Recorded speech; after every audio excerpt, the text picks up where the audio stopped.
Bonjour, ici Nicolas Ivanov et je suis pour parler de la politique étrangère de la Russie sous Vladimir Poutine. Pour commencer, je vais parler de ma problématique thématisée. Ensuite, j'exposerai mon commentaire sur les documents. Et pour conclure, nous allons discuter des positions sur le contenu du sujet, c'est-à-dire de la teneur du discours occidental à la lumière du discours officiel fédéral, donc de Vladimir Poutine. Vladimir Vladimirovitch Poutine est le chef d'État russe, à la fois homme obligeant et initiateur, à l'esprit pragmatique et magnanime, qui a fait des 20 ans d'expérience comme président ou comme premier ministre, poursuit de tisser à la fois des liens amicaux avec les autorités d'États étrangers et tente de réaliser pour la Fédération de Russie les changements économiques qu'on anticipait dans les années 80 avec Gorbatchev.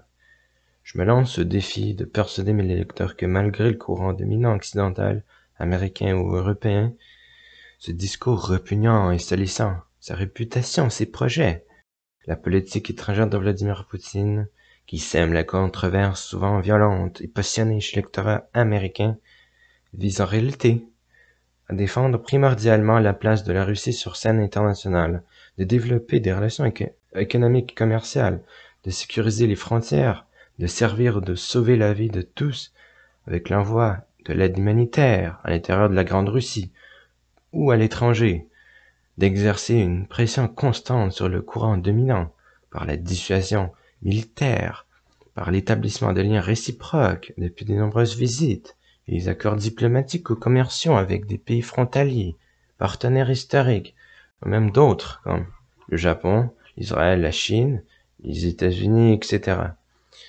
Poutine a tenté d'établir le lien avec l'OTAN, des liens avec l'Union européenne, des liens avec l'Union asiatique, avec les États-Unis aussi, comme lors du summit à Helsinki en Finlande en 2016 avec Donald Trump.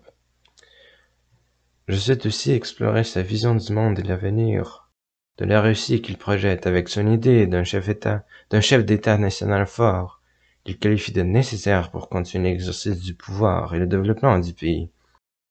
Dans le moment suivant la modification de la Constitution, il répond à plusieurs conférences variables, lors du 18 et du 22 janvier par exemple, qu'une intrusion d'un système parlementaire en Russie ne pourra pas s'y développer vis-à-vis de la réalité, par juxtaposition avec son passé vécu et son expérience politique, contraignant celle-ci par la division du pouvoir à 2 étages, partagé entre l'institut présidentiel et l'institut théorique supraprésidentiel, comme résultante d'une hétérodoxie dysfonctionnelle. Aussi, examinant les mots arrogants comme pays autoritaire, centralisé, totalitaire, annexion, espion, tsar ou roi de Russie, invasion et occupation, fait partie du vocabulaire occidental que je souhaite examiner prudemment avec ce travail sur Vladimir Poutine, qui travaille un vrai architecte diplomatique et individu conscient de son histoire, se prononce à chaque fois sur cette fameuse barrière de défense militaire dans les zones autrefois acquises par les droits territoriaux traditionnels russes. Et on parle là de ce qu'on parlait avant de l'expansion de l'URSS, que maintenant on dit de la Russie, mais en fait, c'est un moyen de défense employé depuis Staline. Poutine fait progresser son système de défense, qui, comme par exemple le missile qu'il a annoncé en 2018, qui est prêt pour 2020, est juste là comme un symbole de la force de l'arme de défense russe. Ce n'est pas une arme d'attaque. Et c'est pour but à percer les porte-avions américains, à abattre des missiles, des drones aujourd'hui, des avions de chasse. Mais tout cela seulement en dernier recours. Les conflits scientifiques historiques sont devenus aujourd'hui des questions politiques dont les sources peuvent affirmer, objecter pour rendre justice à l'histoire. Ainsi, j'aimerais exposer le contenu de nombreuses algarades et philippiques occidentales contre le président Vladimir Poutine, qui offusque l'électorat instruit, et ce, en juxtaposition ce contenu, source à l'appui, avec la véritable politique étrangère fédérale depuis l'année 2000, qui, par son apparat, induit les sociétés démocratiques et anciens alliés à nourrir la polémique et pour les médias occidentaux à promouvoir la poutinophobie, autrefois soviétophobie, aujourd'hui russophobie. Commentaires sur documents. Ainsi, mon but est de recueillir le plus de documents possible pour donner un aperçu de l'amalgame occidental afin d'éviter la résonance opiniâtre du discours arrogant occidental. D'autres mots, j'aurai recours à un échantillon de la production occidentale de plusieurs perspectives sur Poutine pour brosser un portrait plus représentatif de la politique étrangère russe, selon eux. J'exposerai de cet éventail pour la comparer au discours officiel. Il est entendu que mon sujet coexiste avec l'actualité et je ne peux pas parler de tout. Beaucoup de mes documents sont en anglais, plusieurs traduits du russe en anglais pour comparer la réaction des Américains ou voir la traduction. Certains d'Angleterre et, bien sûr, russes.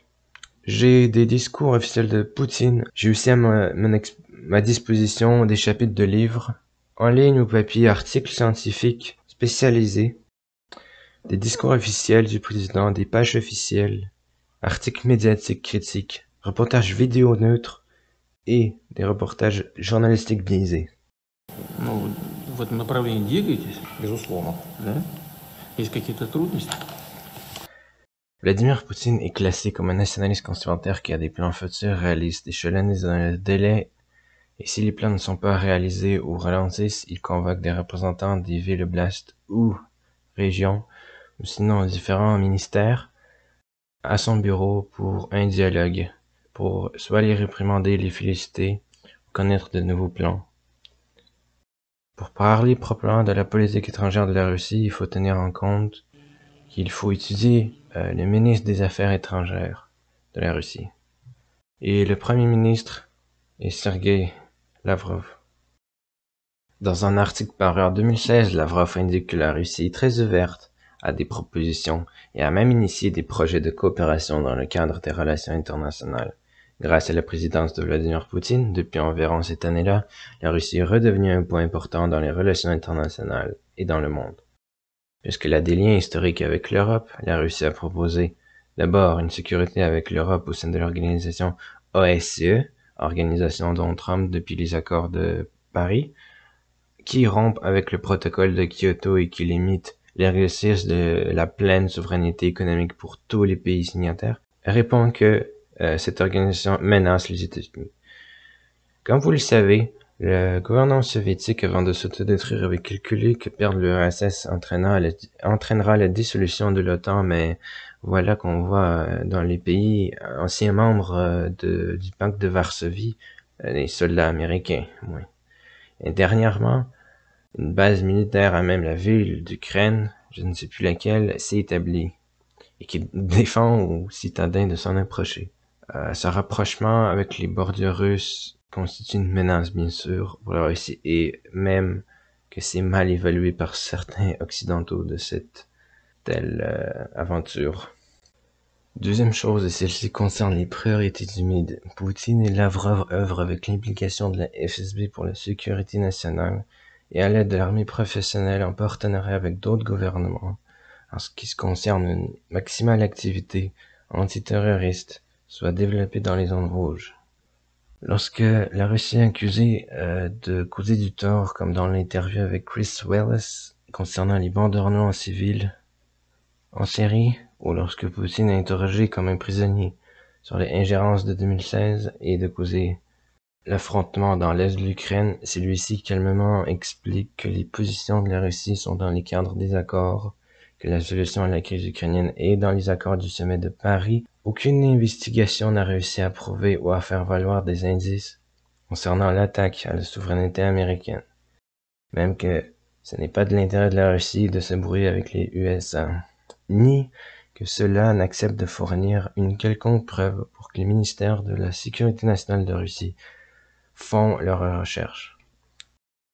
Même chose concernant la géopolitisation de Alexei Navalny, l'Allemagne refuse d'entrer en dialogue avec la Russie, alors que la Russie demande une révision des accusations sans fondement, accusations suivies bien sûr de application des sanctions. Видим, как Германия взяла на себя роль лидера нового обострения отношений с Российской Федерацией. Нас это тревожит. Нас тревожит это в том числе и с точки зрения той роли, глобальной роли, которую Германия играла в Европе, играет в Европе, et которую она, судя по всему, собирается опять играть в Европе. Et voilà que Lavrov se prononce sur la politisation et médiatisation des relations internationales. Результата, который заключался в прекращении кровопролития и в переходе к мирной жизни и к налаживанию процессов восстановления, решения гуманитарных проблем, пытались ее интерпретировать через призму геополитических игр, что, конечно же, не соответствует требованиям современного мира. Дальнейшей работы, если мы будем думать действительно о людях, а не о каких-то привнесенных интересах. Нужно немедленно прекратить попытки внешнего вмешательства, пока что они сохраняются. Из Варшавы и Вильнюса, значит, через соцсети в ручном режиме идут не только деньги, но и распространяются инструкции. Мы их видели. Инструкции о том, как изготовлять зажигательные смеси и взрывчатые вещества. Те же самые коктейли Молотова и многое другое. Tout ce que cette pression américaine ou ukrainienne produit, c'est rassembler davantage les Russes derrière un homme fort comme Vladimir Poutine, contre les vulgarités énoncées, tel le mauvais goût dans l'approche bilatérale concernant un problème commun ou concernant un avantage mutuel, tel la vente du pétrole à bas prix russe à travers le Nord Stream 2, qui est maintenant une question suspendue puisque, comme dit plus tôt, l'Allemagne refuse de se prononcer, résultat de la dispute depuis la dernière conférence de l'OTAN avec Trump. Voilà qu'en 2018, l'Autriche est prête à solidifier ses liens économiques avec la Russie et veut le Nord Stream 2. Poutine affirme que c'est un gain des deux côtés. Le cheminement du pétrole n'ira pas sur les droits territoriaux de l'Ukraine, donc il n'y a pas de danger de trafic de ce côté.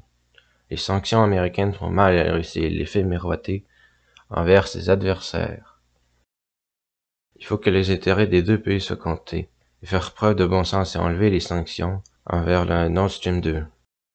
Littéralement, le chancelier de l'Autriche en 2020 est contre la politisation avec l'affaire Navalny et il est contre les sanctions. Poutine a établi un réseau de liens réciproques avec les pays arabes du Moyen-Orient, il a renoué avec la Chine et il a de nouveaux alliés. Ces alliés ne cèdent pas à l'arrogance américaine, alors que l'Union européenne passe son temps à vouloir piéger Vladimir Poutine dans une affaire maligne. Involving a Russian citizen on Russian territory.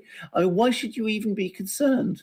But I mean, what it does show again is the extent to which the EU has completely lost its way. Pointless confrontation with the Russians they've maneuvered themselves into, they have completely lost face. They call the bluff on Nord Stream 2. They didn't pull back at all. They're going to finish Nord Stream 2. That will be working in a few weeks. Уверен, что он против глобалиста. Но давайте посмотрим. 2007 год. Мюнхенская конференция, где Путин выступает жесткой речью. Запад и НАТО ошарашены, так сказать.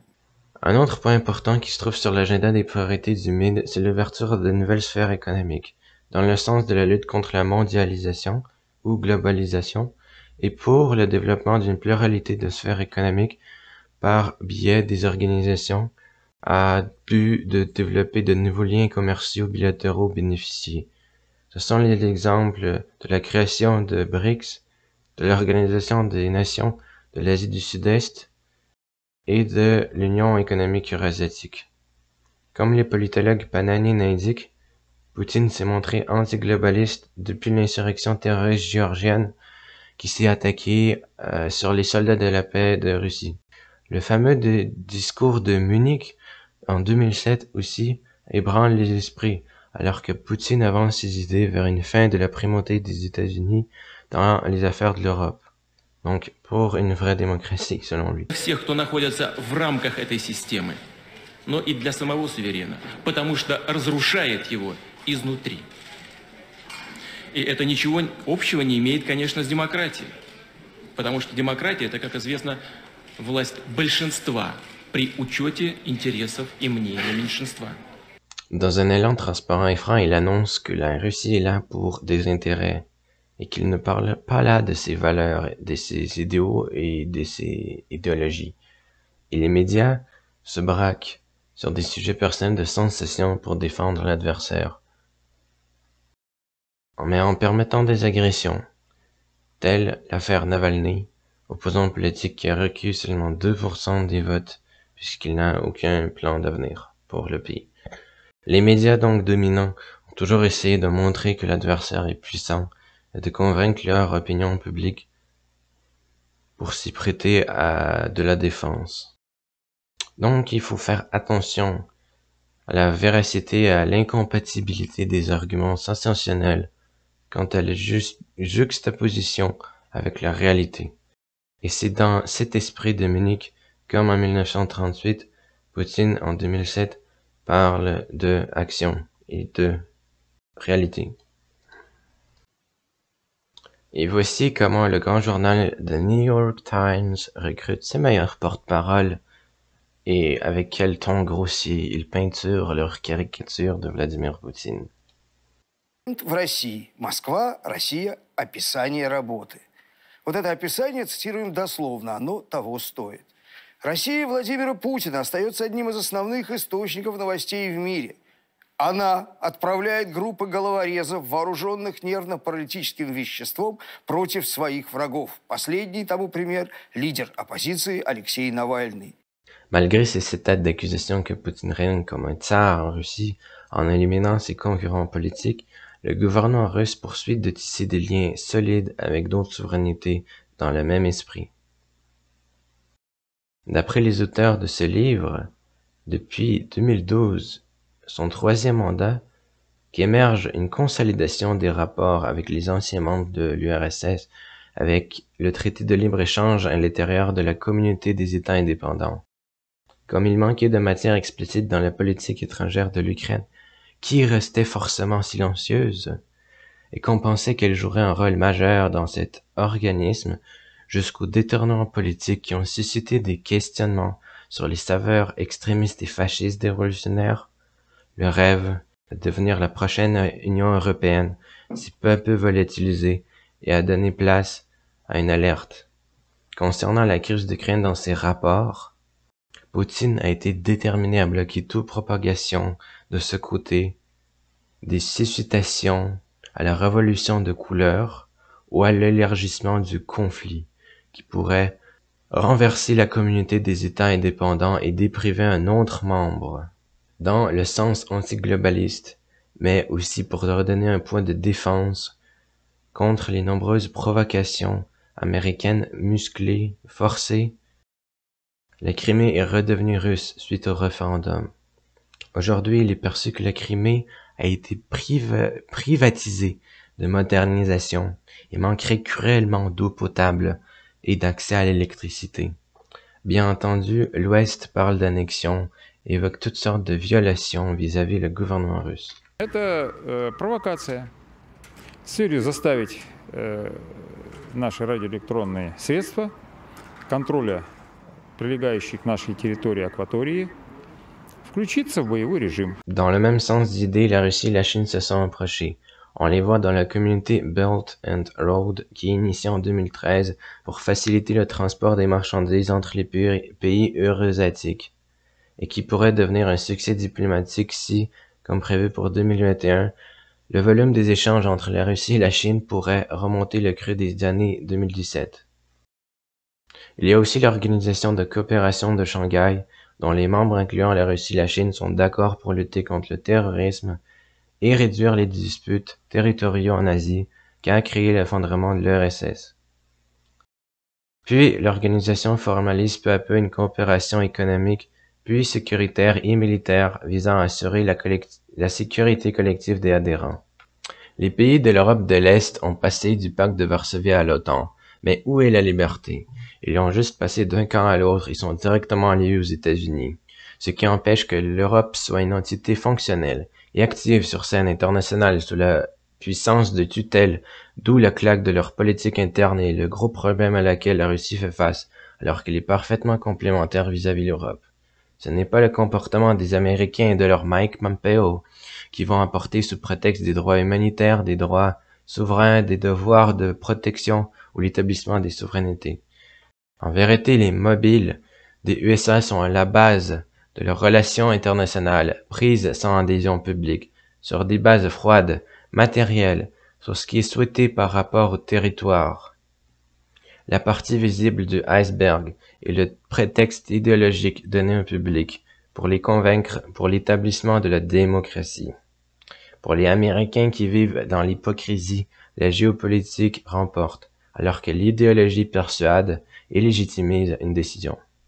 Que ce soit New York Times, The Economist, The Global Mail, The Guardian United Kingdom et d'autres médias occidentaux, le discours a une tendance à chantager le lectorat et de se méfier de la Russie de Poutine, comme ils disent, à la fois comme un vilain autocrate ou oligarche qui prive sa population de démocratie, comme ils disent, alors que la discipline américaine met au silence ses membres de l'OTAN et désapprouve toute initiative comme un père fouettard.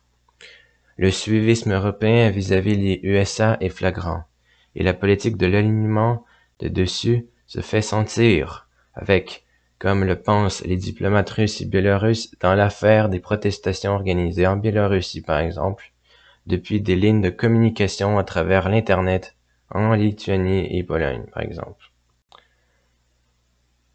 Mais avec les histoires farfelues et douteuses du candidat démocrate ces jours-ci, dorénavant, plus d'Américains ont en conscience cette emprise des médias dominants sur les esprits brouillés. Et comme dit Poutine, ce sont les hommes en cravate et en habit noir qui décident. Au fond, quelle est la vision du monde de Vladimir Poutine ? Cette vision de monde a beaucoup évolué depuis que Vladimir Poutine est arrivé au pouvoir. Tout au début, il est très occupé par les questions intérieures et la guerre en Tchétchénie, évidemment, qui menace la souveraineté et l'intégrité territoriale de la Russie. Mais dès le deuxième mandat, il regarde ce qui se passe à l'extérieur et ce qu'il voit ne lui plaît pas. Il voit le temps qui avance, il pense que c'est une force hostile qui vise la Russie. Il voit un monde sous la domination américaine et il tente de s'opposer à cette évolution. Et dès 2007, il est extrêmement clair et net à la conférence de sécurité de Munich où il affirme son opposition à cette vision des choses. Et aujourd'hui, on peut dire que cette vision du monde est construite, aboutie, et c'est une vision dans laquelle le monde devrait aspirer à devenir multipolaire. Donc avec plusieurs pôles de puissance, et pas seulement les États-Unis, et la Russie a son mot à dire sur la plupart des dossiers internationaux, doit défendre ses intérêts par tous les moyens, y compris les moyens militaires.